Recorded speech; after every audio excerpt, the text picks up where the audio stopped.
Ayun, mga Lodi! Nakikita nyo ba itong nasa likod ko? Di ba ang ganda? Ayan yung gagawin kong candy shop dito. Malapit ko na nga pala matapos to, mga Lodi. Isamahan nyo ako magtinda ng mga Skittles. Alam nyo ba yung Skittles? Kung alam nyo yan, huwag nyo kalimutan i-like tong video. Ayun. Ang dami pala nakakaalam nito. Siguro mga favorite nyo rin to, no? Favorite ko kasi to eh. Teka, samahan nyo ako. Pipinturahan ko pa dito. Meron pa ba ako nakalimutan dito? Parang okay naman na yata ah. Napinturahan ko na lahat. Tapos, ipapakita ko sa inyo yung loob nitong shop ko. Ayan o. Ang ganda ng pintuan natin. Sliding siya. Tapos, nandito nga pala yung mga lutuan. Ayan o. Papunta dun sa may itaas. Kasi, doon natin ilalagay yung mga ingredients para dito sa candy shop natin. O tara. Samahan niyo ako dun sa may itaas. Magluluto na tayo ngayon ng mga Skittles. Yan. Akit lang tayo dito sa may sa may scaffolding. Tapos, dito sa may ibabaw, meron dito butas. Buksan natin tong trapdoor. Ilalagay lang natin dito yung mga ingredients. Ganito lang oh. Yan. Ilagay lang natin dito. Tapos, bubuksan natin mamaya yung apoy doon sa may ibaba. Ayan oh. Para maraming kulay. Iba-iba yung kulay. Pagkaluto dyan, ilalabas na yan dun. Let's go. Ayan, punuin lang natin to. Ayun mga Lodi! Bumaba na tayo dun. Tapos, bubuksan na natin yung apoy para makita nyo na yung mga Skittles na ititinda natin. Tapos, magbubukas na rin tayo. Sana may bumili sa atin ng mga Skittles dito. Para marami tayong pera, babaya! Let's go. Sarado natin tong pinto. Baka may pumasok dito. Makita pa nila yung mga secret recipe ko. Yan. Kunin natin dito yung mga coal. Tapos, ilagay natin dito sa mga purdies. Ayan! Nag-aapoy na! Naaamoy ko na yung mga niluluto ko. Tapos, magbukas na rin tayo ng shop natin. Sana meron bumili agad dito sa atin. Maghintay lang tayo dito. Sigurado, meron naman bibili sa atin. Uy! Sakto! Meron villager dito. Tinitingnan pa niya yung tindahan natin, oh. Oy, bumili ka na dito. Teka, ito may bilihan ng gamot? Nako, hindi to bilihan ng gamot, no? Bilihan to ng candy. Hala, candy pala to. Kala ko gamot kasi mga bilog na parang gamot eh. Pero masarap ba tinitinda mo na yan? Oo, masarap to. Tikman mo. Para makalimutan mo yung pangalan mo. Nako, hindi ko nga alam pangalan ko pero meron bang pre-taste dyan para bumili ako sa'yo? Naku, nangihingi pa pala ng pre-taste to. Pero sige, dahil siya yung unang customer natin, bibigyan natin siya ng pre-taste. May mga naluto na ako dito na Skittles. Ito. Bigyan natin to sa kanya. Ayan tikman mo. Uy, napakakulay naman nito. Teka, titikman ko kung masarap talaga. Ito na. Wow! Napakatamis at napakasarap pala ng tinitinda mo na to. Oo, sabi ko sa iyo Kaya bumili ka na. Para yumaman na ako. 2 emeralds lang naman yan Wow! Mukhang mura lang yung paninda mo. Sige. Bibili ko 2. O ayan, 4 emeralds yan. Ayos! Bumili yung villager sa atin. Meron na tayo na first customer. Yan. Kuha natin siya dito ng 2 bag of Skittles. O, ito, villager O, ayan dad, 2 yan. Uy, mukhang lalantangan ko to maghapon. O sige. Dahil masarap yung paninda mo, mag-aaya ako ng ibang mga ka-villager ko dito para bumili sa'yo. Wow! Ayos! Ang bait pala ng villager na yun. Tara, magluto pa tayo ng marami. Baka mamaya, magpunta sila dito. O mga ka-villager, nandito na tayo. Teka, tawagin na natin nagtitinda. Ay, iho, nakakulay dilaw. Nandito na kami. Tingnan mo, ang dami namin, oh. Naku, teka, ang dami na mga villager dito. Oh no, dinudubog na tayo ng mga customer. Teka, ilan ba to? 1, 2, 3, 4, 5, 6, 7, 8, 9. Naku. Kulang 10 pala itong mga villager na to.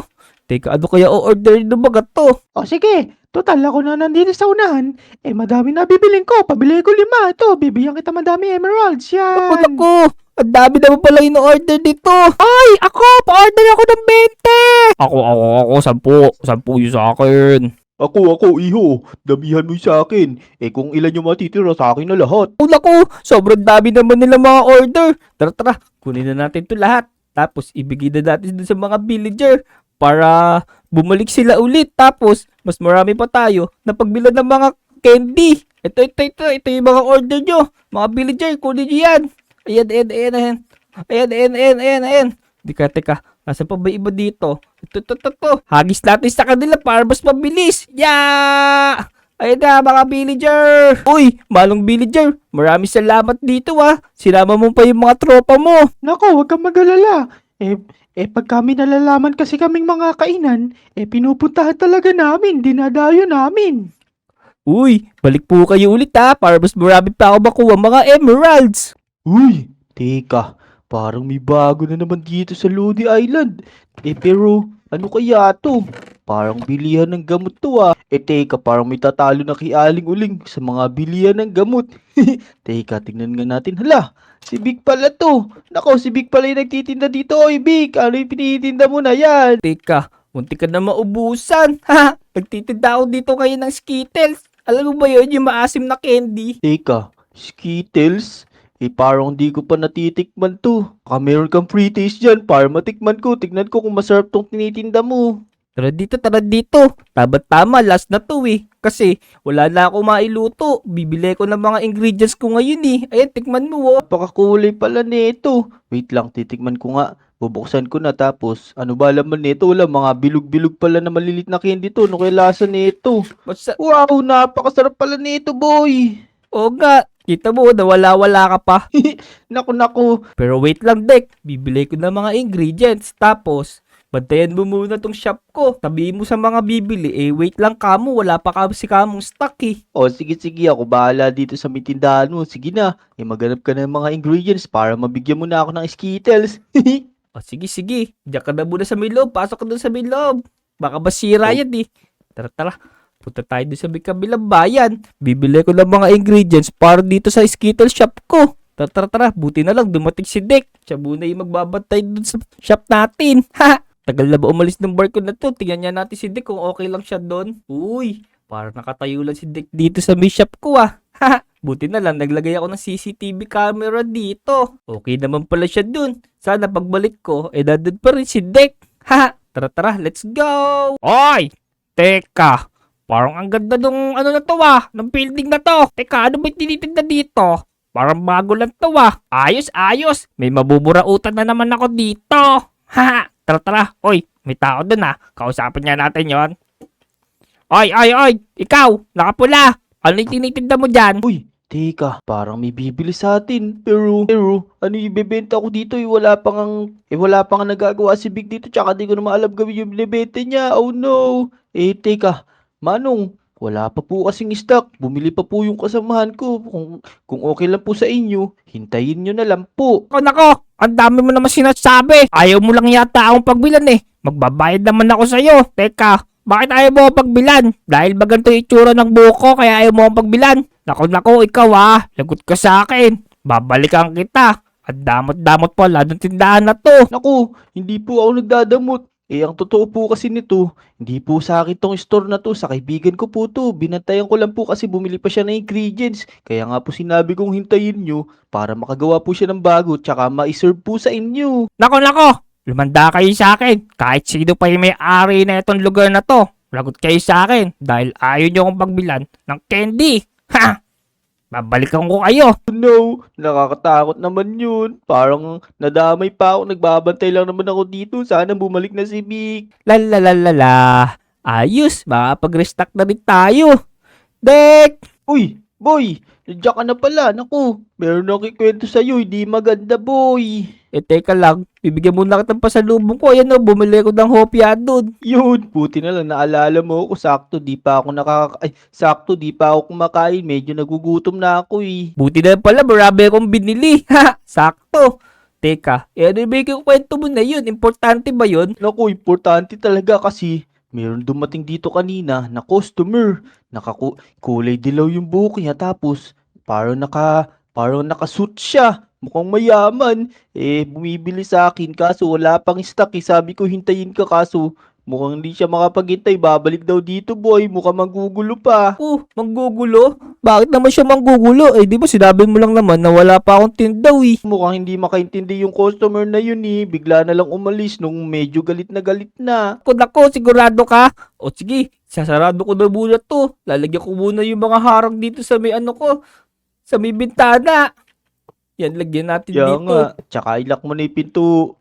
O sige, tara, lumabas na tayo. May CCTV naman dito eh. Oo nga, siguraduhin mo lang nakabukas yun para makuha nun kung ano mangyayari sa shop mo na yan, kung may mangyayari hindi maganda. O sige, Dick, bukas na lang. Maggagabi naman daw eh. Teka, parang may tumutunog ah. Naku, yung alarm ko. Naku, baka kaya meron pumasok to sa may ano ko, sa may tindahan ko. Teka, tignan natin yung CCTV. Nabuksan ko ni pinto. Naku. Oo nga, may tao dun sa may loob ng shop ko. Teka, parang ito yata yung sinasabi ni Dick. Kulay dilaw daw yung buhok, tapos para daw nakasuit. Oh no. Naku, anong gagawin natin ito? Baka meron siyang hindi magandang gawin dun sa may ano ko, sa may tindahan ko. Teka, patayin muna natin tong alarm. Baka mahalata dyan na may alarm. Let's go. Teka, pupuntahan ko ba si Dick? Naku, ayahin ko kaya siya. Baka mamaya, isaktan ako doon. Oh no. Pero hindi. Silipin lang natin siya. Kailangan natin magmadali. Ya. Let's go. Teka, parang wala akong masyadong nakita sa loob nito. Hala, eto pala. Meron pa pala akyatan dito sa may likod ng shop na to. Akyatin ka natin, ano kayang meron sa taas nito. Tara, bilisan natin. Baka may makakita sa ating ibang tao. Kailangan nating bilisan. Nandito na ako sa taas. Uy, parang merong something dito. Dito yata tinatago ng may-ari ng shop na to. Yung mga binibenta niya, ano kaya to? Wow, meron pala ganito dito. Napakabango naman nito. Pero dahil di ako pinagbentahan ng may-ari nito, sisirain ko na lang to para di na siya makapagbenta ulit. Wahahaha! Ito, may tala akong pickaxe dito. Sisirain ko tong mga to. Yan, butasin natin para tumulo ang mga nandito. Yan, sirain na natin. Let's go! Bilisan natin bago may makakita sa atin. Baka ipapulis tayo. Malapit lang naman police station dito. Oh no, bilisan natin. Ito na, masisira na natin yata lahat. Pabahayin na natin itong lugar na to. Yan, pwede na yan. Tapos umalis na tayo. Bilisan natin. Let's go. Salo, walang ginawa ba sa bayon? Naku. Anong nangyari to? Bakit tumatapon yung mga ingredients ng Skittles ko? Tsaka teka, naku, nasira yung wrap. Wala na dito yung signage ng Skittles ko. Teka, nasan kaya yung lalaki na yun? Oh no. Anong gagawin ko dito? Tawagin natin si Dick, magpatulong tayo sa kanya. Gisingin natin si Dick. Natutulog na siguro si Dick eh. Dick, naku, sa sahig natutulog si Dick. Dito na siya nakatulog. Uy boy, gising. Uy, teka, Vic, ako, ba't nandito ka? Tsaka parang nakatulog ako sa sahig na ko. Inanto kasi ko kanina, nanonood ako TV eh. Oo nga boy, ating gabi na Tumunog kasi yung alarm doon. Sa may shop ko, sinira nung lalaking sinasabi mo. Hala, naku po, bumalik pala talaga yun. Naku, tignan nga natin kung ano nangyari sa shop mo. O sige, tara. Tignan natin, bilisan mo. Pero wait lang, kumuha ka ng mga espada. Kasi huli natin yung lalaki na yun. Dadali natin siya sa police station. Naku, sige, teka lang, kukuha lang ako dito sa taas. Hintay mo na lang ako dyan. Yan, nakakuha na ako, Vic. Ito. Ano bang gusto mo dito? Itong netherite o itong diamond? Sige, yung netherite na lang. O sige yan, maganda yan, matibay yan. Tusok mo sa may ulo nung gumawa sa may shop mo na yun. Turo, hanapin natin yun. Sige, tingnan mo, buwabahan na dito ng mga Skittles. Ayan no, ang dami ng tubig. Paano na to? Paano natin to aayusin? Gabi pa naman ngayon. Kaya nga, mahirap pa ayusin to ng gabi. Baka mamaya may mga lumabas na mga zombie dyan. Oh no. Teka lang. Dek, tignan mo yung mga zombie. Parang naging chocolate yung kamay nila. Tapos, tignan mo yung mga espada nila. Mukhang mga Skittles. Kinain yata nila yung paninda ko. Naku po, naging Skittles na itong mga zombie boy. Oh no, kagatin natin yan. Masarap yan. Nako. Tignan mo. Mukha na sila mga chocolate. Labanan natin, ubusin nila yung paninda ko. Naku. Dek, magpatabol ka. Naku, kailangan nating mapigilan yung mga yan para di masayang mga paninda mo. Kaya nga, tignan mo, mukha sila mga chocolate. Mukha mga, Cadbury. Oh no. Dek, tignan mo, meron pa sa taas. Naku. Tatak ka na, boy. Oh no, ito, labanan na natin. Bilis, patina sa taas. Naku, baka mamaya ubusin nila yung paninda mo. Sige. Busin natin ito mga zombie na to. Yeah. Ya! Nako, patay kayo sa amin. Pinag-iinteresan nyo pa yung mga tinda namin, ha? Oo nga, tara. Akitin natin to. Para matapos na to at magawa ko na bukas itong Skittles candy shop ko na to. Yeah. Oh no, kailangan natin ayusin yung tara. Yabanan natin itong mga to. Nako. Yeah. Oh no, mahulog yata ako. Nako, Oh, sila hulog natin dapat to mga ang hulog zombie mo. na to. Hulog natin dyan. Yeah. Yun. Ubus na yata yung mga zombie. Mag-uumaga na, Dek. Tingnan mo. Lumiliwanag na. Naku, kaya nga, tagal pala natin na ipaglaban dito, pero issue talaga yung mga yun. Nako. Ayan na yung umaga na. Baba tayo. Tingnan natin kung gaano kalaki yung sinira dito sa main shop ko. Oh no, mukhang malala ang tama nito, boy. Marami-rami tayo aayusin nito. Kaya nga, no, tumatapon pa lahat. Nako. Buti na lang pala talaga. Bumili sa akin yung mga villager. Meron akong pampaayos dito. Kaya nga, sinuwerte ka pa kahit papano. Madali lang ba ayusin yan, tapos mababawi mo naman din yan. Ayun mga Lodi, hanggang dito na lang siguro tong video namin ni Dek. Ayusin po namin tong shop ko. So kung umabot ka hanggang dulo ng video na to, make sure na i-like mo to. Tapos mag-subscribe ka na rin sa amin kung hindi ka pa nakasubscribe ha. Ayun, hanggang sa susunod na adventure mga Lodi. Let's go! Sige, bye-bye! Subscribe!